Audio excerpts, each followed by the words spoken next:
I had a surprise in the mail today. Hi guys, it's Carol. How are you? New glasses. Today, oh, here comes Toby. Today I'm going to finally do that video on Pyrex. Now you remember back, over a week ago when I made the video about saying I ordered my glasses. In that video, Casey told the story about my Pyrex pan exploding and the cake catching on fire and my son getting out the fire extinguisher. Well, remember that while I tell you what I know about Pyrex. And my hair's gotten so long it needs to be cut. I'm going to see if Casey and Taylor will cut my hair. I am just frugal about a lot of things and not frugal about some things. I hate to pay somebody to cut my hair because usually I don't like it and I've paid the money. Oh well, so I might as well not like it and Casey do it. Anyway, enough of that. For my new subs, I've got a bunch of new subs. Thank you guys. And thank you, my subs that have been with me from the beginning and come along all the way. I appreciate you guys so much. But for my new subs, normally I try to keep my videos at 15 minutes or less. But lately I've gotten long-winded. I don't know why. Now on Thursdays, I'm reading a book. So those are going to be long videos. And if you don't care to hear a book, and the two books I've read so far have been about Christmas, and they're about Christ, or Christ-like attitudes, I guess. The next book I want to read is not religious in any way. It's just a novel that I thought was funny, and it's about something at Christmas time, and it'll take me forever to read it. So I'm going to start reading now and try to get it downloaded because it took forever to download those others after I got the problem fixed where it wouldn't let me in. Well, anyway, new subs, that's the deal. Thursdays I read a book. You might not be interested in that, and that's okay. The other days of the week, I'll do videos about all different kinds of things, and usually they're 15 minutes or less. This one will probably be long because I have a lot to say. Well, anyway, I've got like 4 pages of notes.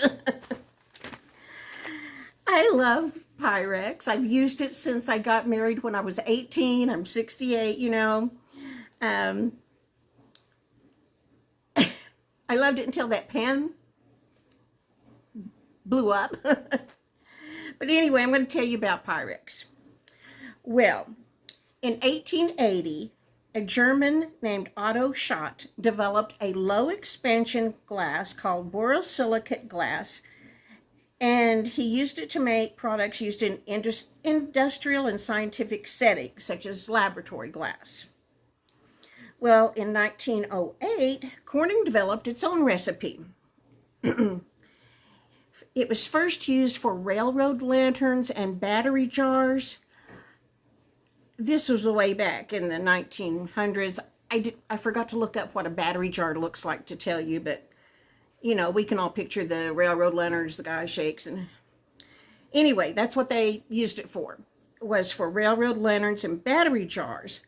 Railroad lanterns were to give signals to and from railroad conductors, track linemen, and railroad staff working at this train station.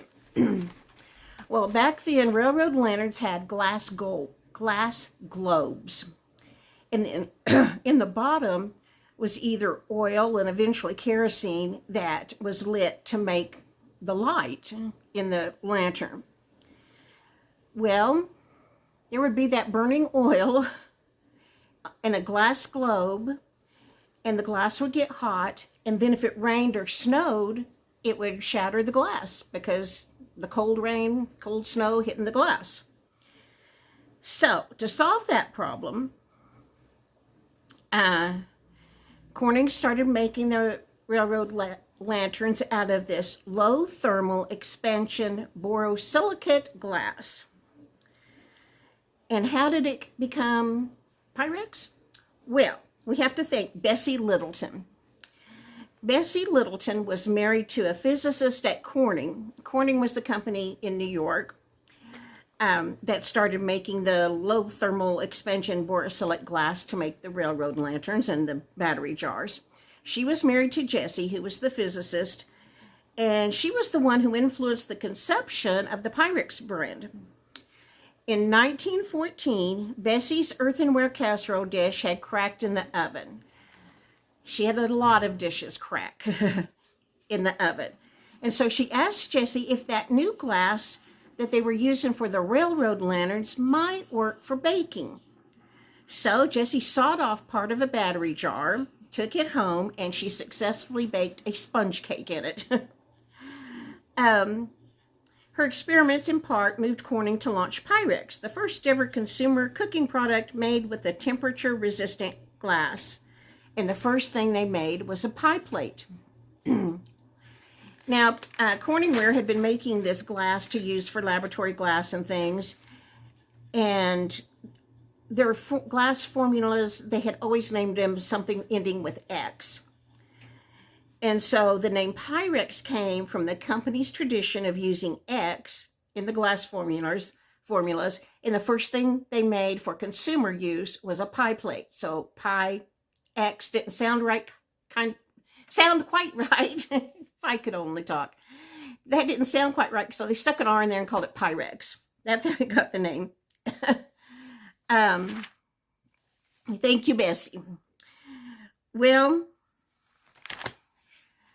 by 1919, they started making the pie plate and other dishes.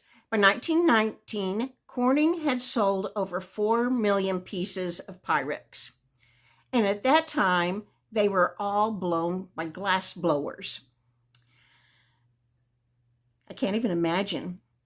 It became so popular because the unique properties of that glass was it was able to withstand the temperature changes. It didn't discolor. It didn't react with food to change the taste in some way like cast iron might do.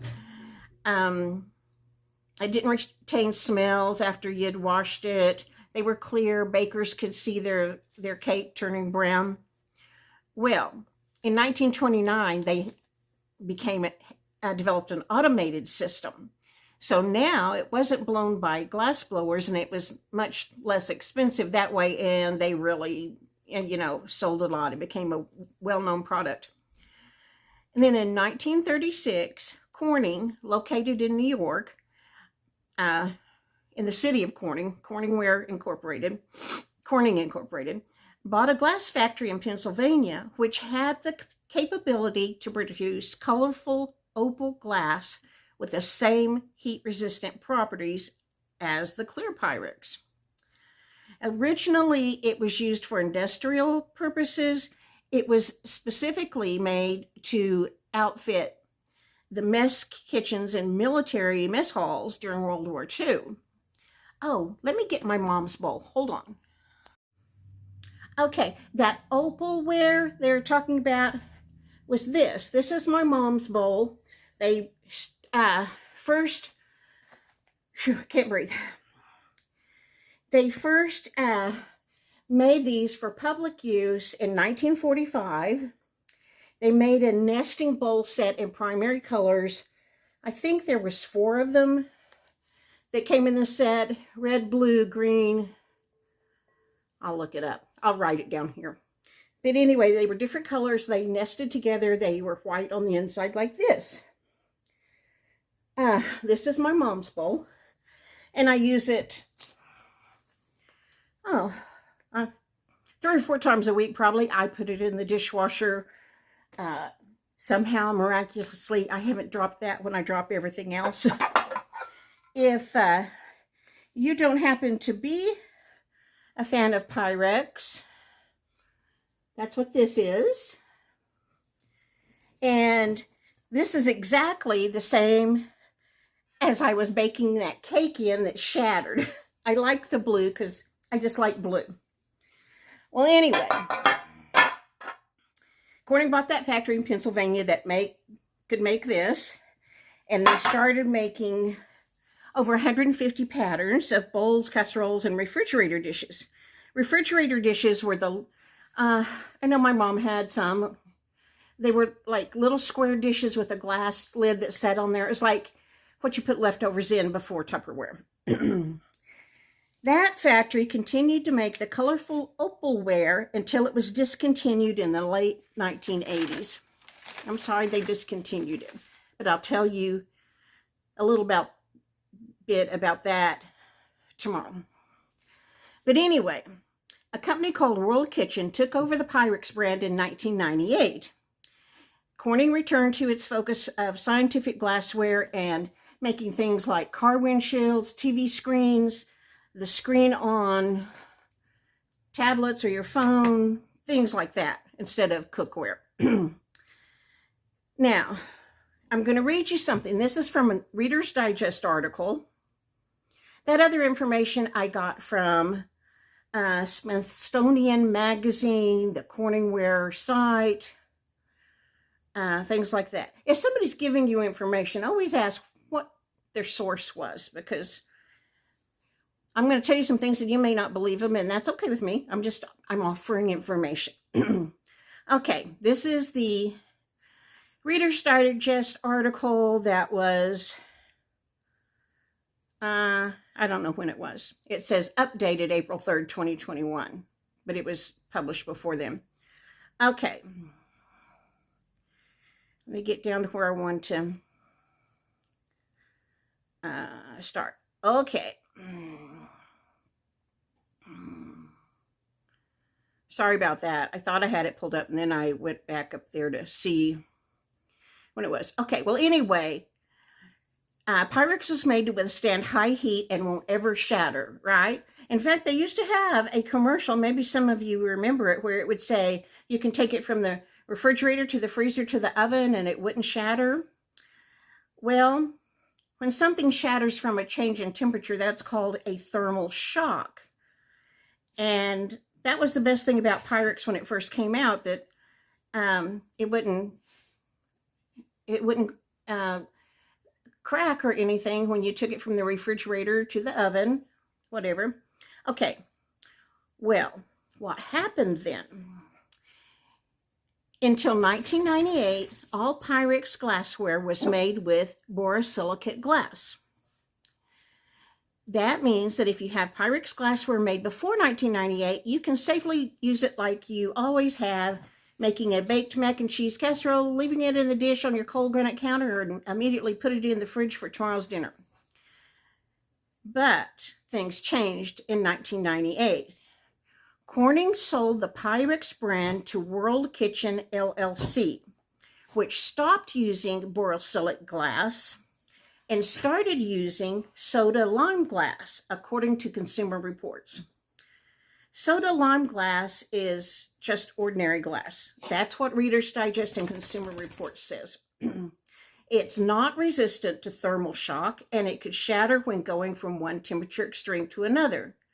So if you've bought new Pyrex glassware since 1998, it's important to keep in mind that what you have is ordinary glass, and it needs to be handled with care.